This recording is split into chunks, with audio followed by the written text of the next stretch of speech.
Do you have a little one who has a tough time saying goodbye at school drop-off? Or maybe your child is getting ready for their first day of school ever, and you're worried about how they'll manage being separated from you.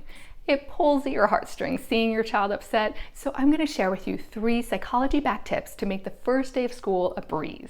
First, the goodbye ritual. The most important step is to develop a goodbye ritual. This can be a set of words, a physical gesture like a hug, or ideally both. The idea here is that you have a very clear ritual to mark the moment when you will turn around and walk away, officially beginning their time being separated from you at school. The ritual should have 3 elements. Begin by signaling that the transition to saying goodbye is beginning. Saying something like, "Okay, sweetie, it's time for mommy to say goodbye so you can have a fun day at school." Notice the positive wording. You want to avoid phrases like, "I'm sorry, sweetie, but it's time for me to go," or "Don't get upset, but I'm going to leave you with Mrs. Smith now." So keep this part clear, concise, and positive. The ritual should then have an element directing their attention to something concrete that will happen at school.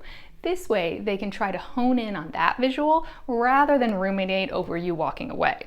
For example, remember, Mrs. Smith said that you would have a tea party at snack time. That is going to be so much fun. You can tell me all about it at pickup. Or, I wonder if you'll get to do some painting today. I would love to have a new painting to put on the refrigerator. I can't wait to see what you have for me at pickup. Again, this is concise and positive while focusing on one activity they can look forward to. It also gives a little buffer between step 1, when you inform them that you're leaving soon, and step 3, when you actually leave, to help them feel more secure with the transition. It also gives them something to focus on rather than being worried about being left alone. So whether that's the tea party or a painting project. Pro tip, make a mental note to remember what you mentioned at drop-off so you can ask them about it at pickup. This continuity will help create a comfortable pattern of drop-off being tied to pickup that reassures your child you'll be waiting there for them each day. Finally, the ritual should conclude with a clear statement that you will return for them right when school ends and will be overjoyed to see them. This reassures them that your separation is temporary and communicates how much you enjoy spending time together to boost their sense of self and strengthen your parent-child relationship. This would be an excellent time for a big bear hug, saying, "I've got to get one last squeeze to last me until pickup time."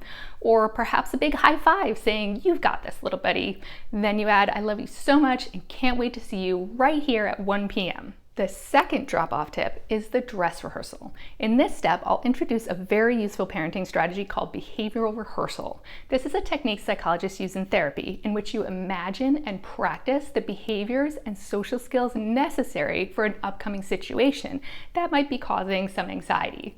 In this case, you and your child will imagine the school drop-off scenario together and practice all of the associated behaviors or actions that it will involve. Schools often have an opportunity to visit the classroom before the first day of school for precisely this reason. It helps kids feel more comfortable with the upcoming first day of school drop-off scenario when they've actually seen the classroom, walked inside, and have a feeling for what it'll be like to spend time there. If your child's school offers this opportunity, definitely prioritize making it to that event. To capitalize on this learning experience, narrate the entire process so they learn visually and verbally. You might say, "School is at the end of this street, so when we get to this brown house, we know that we're getting close. Now we're parked and ready to head to see Mrs. Smith. What a lovely classroom where you'll get to spend your day tomorrow. Now that we're all done, we'll head back out through the door. Tomorrow, this is where we'll say goodbye and where I'll pick you up after school." Keep up this type of positive commentary about the school experience until you head back for the first day, so it's fresh in their mind as a wonderful thing to look forward to. If you can't actually see your child's classroom and meet their teacher before the first day of school, do as much of the routine as possible. You might drive to school, park, get out, and walk around the block to see the entrance they'll use and perhaps catch a glimpse of the playground. The key element in this behavioral rehearsal step is to practice your goodbye ritual. Practice at home several times, and if you have the chance to visit school, practice it there too. If your child is nervous about the first day, tell them you have this great idea that will help you both to feel more comfortable saying goodbye in the classroom, practicing like actors do for a play, so the show is a huge success. Walk them through each step of the process, saying something like, "Once we say hi to Mrs. Smith and put down your backpack, we'll be together for a couple of minutes while the other children arrive." Then I'll say, okay, sweetie, it's time for mommy to say goodbye so you can have a fun day at school. Then I'll give you a super big hug and it will be time for me to wave goodbye, but I'll be back as soon as school is over to give you another big squeeze. There's one more important element to remember in this step. You should have a go-to one-liner rehearsed to help you manage any concerns or objections your child brings up during the goodbye ritual. When you're doing your goodbye ritual on the first day of school, if your child says anything like, I don't want you to leave, or why can't you stay longer? You can help ease their concerns and settle your own nerves as well by having a pre-rehearsed one-liner response ready. You might say, it's hard for me to be apart from you, but you're going to do great, just like we practiced. Next, we'll move on to the final tip, which parents often forget. But first, if you're getting value out of this video and learning strategies to help you confidently guide your little one through the first day of school jitters, please be sure to like and subscribe. Now, the third tip is the clean exit. After the goodbye ritual is complete, you walk away and don't return. I know that sounds hard or even harsh, but it's actually the advice that will make this process most manageable for your child. In behavioral psychology, the principles of reinforcement and punishment tell us whether a behavior is likely to be repeated or not repeated based on the response to the behavior. So I realize that sounds complicated, but the school drop-off experience is actually a simple way to demonstrate this concept. If you say goodbye to your child and they start crying, so you walk right back and hug them, what are they learning? They're learning that crying at goodbye gets mommy to stay longer. They love you and they want you to stay longer, so guess what they're going to do the next day at school drop-off? That's right, they're going to cry.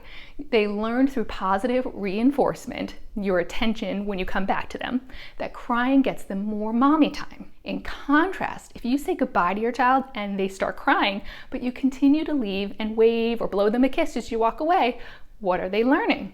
They're learning that crying doesn't change the outcome of school drop-off. Mommy still leaves. And what do you think happens the next day? They may cry, or they may not, but they know that it won't affect the outcome, that you'll still have to say goodbye regardless. So by sticking with the plan and leaving as stated, you're helping your child learn the school routine faster. They're not getting confused by you staying around longer than needed and feeling like they should cry drop-off to help make that happen. Now, parents often worry that their child will think they've been abandoned if they walk away from their crying child. And I get that. It is painful seeing your child upset and not being able to help. Here's the thing. If you have formed a secure attachment relationship with your child through years of warmth and responsive behavior, meaning that you're tending to their needs and concerns, then you have set them up for success at school and they will be perfectly fine. My oldest child was very nervous about school drop-offs far beyond the first day of school. When we stuck to the short but sweet goodbye ritual, I thought my heart would break walking back to the car. But I always got a text message from the teacher minutes later saying that he was doing well. That text message brought a flood of relief. So if you're concerned your child might be upset at drop-off, consider asking the teacher if they have a method for checking in with you. Notice that sneaking out while your child is distracted was not included in these steps. For all children, whether they're nervous about being separated from you at school or not, there should be no sneaking out. That move saves parents the pain of seeing their child upset, but it does not save their child's pain because ultimately they realize that they're gone and feel upset. It also damages your parent-child bond. It's okay for your child to know that you can't spend every minute of the day with them, but you want them to know that you are reliable and trustworthy. So you need to be there when they think you're there, and you always need to return. Now that you have a plan to conquer the first day of school, be sure to check out my next video to learn 3 easy steps to master your morning routine to get to school on time. And keep up the good work on your amazing parenting journey.